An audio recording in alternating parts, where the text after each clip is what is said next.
Hello guys, स्वागत है आपका अपने यूट्यूब चैनल पॉलिटिकल साइंस की क्लासेस में। और आज हम पॉलिटिकल कंसेप्ट की नए टॉपिक इक्वालिटी की बात करने जा रहे हैं। उसके मीनिंग्स को लेकर के, या वो कितने टाइप्स में बांटी गई है, कितने उसके प्रकार होते हैं। वो इक्वालिटी की अगर मैं यहाँ पे मीनिंग बताऊँ, इक्वालिटी का मतलब वही होता है किसी भी आधार पर आपसे कोई भेदभाव ना किया जाए, चाहे वो एजुकेशन लेवल पे हो, चाहे वो पॉलिटिकल लेवल पे हो, चाहे वो किसी भी, यानी कि आप जो भी काम कर रहे हैं, या आप मेल है या फीमेल है, इसके आधार पर आपसे कोई भेदभाव ना किया जाए। डायग्राम के थ्रू यहाँ पे मैंने समझाया है कि इक्वालिटी कितने टाइप में डिवाइडेड है। जैसे सिविल हो गई, पॉलिटिकल, इकोनॉमी, सोशल, ये सारी की सारी इक्वालिटी के ही पार्ट होते हैं। सबसे पहले बात करते हैं सिविल की। तो सिविल का मतलब होता है आप जिस सोसाइटी में रहते हैं, आपके आसपास का जो भी इन्वायरमेंट है, उसके आधार पर आपके जितने भी राइट्स आपको दिए गए हैं, उसको बेस बनाकर आपके कोई भी भेदभाव नहीं किया जाएगा। चाहे बात कानून को लागू करने की हो, चाहे आप जो काम कर रहे हो, चाहे आपकी जो भी स्किल हो, आप मैन है, वुमेन है, इसके आधार पर भी आपको कोई भेदभाव नहीं किया जाएगा। दूसरी बात यहाँ पे पॉलिटिकल इक्वालिटी की करते हैं। देखिए, पॉलिटिकल इक्वालिटी का मतलब यही होता है कि एक राजनीतिक समानता, आपको वोट देने का जो राइट्स दिया हुआ है, उसके आधार पर आपसे कोई भी भेदभाव वहाँ पे नहीं किया जाएगा। चाहे आप वुमेन हो, चाहे आप मैन हो, डजंट नॉट मैटर आप किस जेंडर से बिलोंग करते हैं।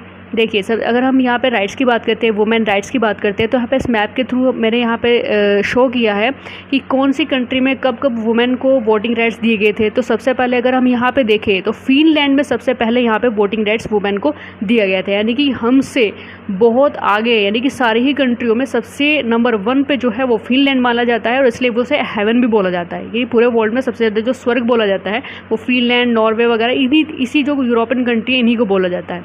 अमेरिका में भी और हमारे देश में भी वुमेन राइट्स को लेकर के बहुत सारे ऐसे कानून बनाए गए। स्टार्टिंग में नहीं था उनके पास में वुमेन राइट्स, लेकिन धीरे धीरे वहाँ पे वुमेन्स को भी वोटिंग राइट्स मिल गया। तो यहाँ पे पॉलिटिकल जो इक्वालिटी है वो यही शो करता है कि आप वोटिंग देने का आपको अधिकार है, वहाँ पे आपसे कोई भेदभाव नहीं किया जाएगा। यहाँ तक कि आप किसी भी इलेक्शंस में खड़े हो सकते हैं, अपने आप को रिप्रेजेंट कर सकते हैं कहीं से भी। तो ये पॉलिटिकल इक्वालिटी में आता है। देखिए, इक्वालिटी और फ्रीडम, यहाँ पे पॉइंट आपको सेम मिलते हैं, ठीक है। ये एक दूसरे से रिलेट करते हैं। बात यहाँ पे सिर्फ राइट के बेस पर कोई भेदभाव ना होने की है।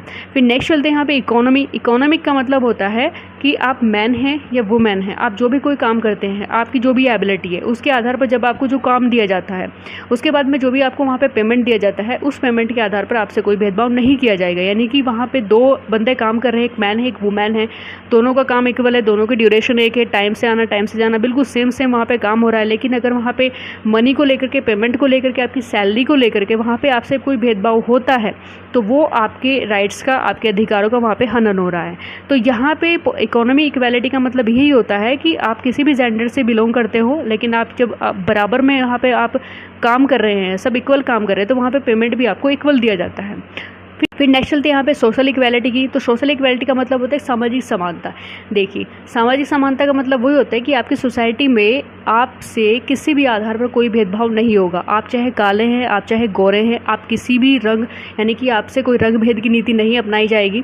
हमारी सोसाइटी इतनी ज़्यादा ग्रो अप हो चुकी है कुछ हद तक कि वहाँ पे मैन जो काम करता है उससे कई गुना वहाँ पे वुमेन काम कर देती है। यहाँ पे प्रेजेंट टाइम में बताऊँ कि वुमेन्स कितनी ज़्यादा ग्रो अप कर चुकी है इकोनॉमी सेक्टर में भी, और यहाँ पे जो स्पेस सेंटर है वहाँ पे भी, स्पेस में भी कितना अधिक काम करते हैं। चंद्रयान 2 अगर मैं बात करूँ करंट की, अभी हाल फिलहाल में भी चंद्रयान 2 एक तरह से लॉन्च किया गया था। तो वहाँ पे पूरा कार्यभार किनके हाथों में था? वो 5 वुमेन्स थी जिनके हाथों में पूरा का पूरा कार्यभार संभाला गया था। तो इक्वालिटी की बात तो यहाँ पे शो हो जाती है कि इक्वालिटी कई हद तक देखने को मिलती है। हमारा समाज पहले से कहीं अधिक आगे ग्रो कर चुका है। तो उसे इग्नोर नहीं किया जाता है कि अभी भी गांव जैसे एरिया में आपको वहाँ पे समानता बहुत कम मिलती है। पॉलिटिकल कंसेप्ट की ये वीडियो आपको कैसे लगी? अगर ये वीडियो आपको अच्छी लगी है, बेनिफिट आपको हुआ है इससे, तो आप इस वीडियो को लाइक करना ना भूलें। साथ ही साथ इस वीडियो को ज़्यादा से ज़्यादा शेयर करें, और इसी तरह के टॉपिक की अपडेटिंग के लिए आप इस चैनल को सब्सक्राइब ज़रूर करें। Thank you. जय हिंद, जय भारत।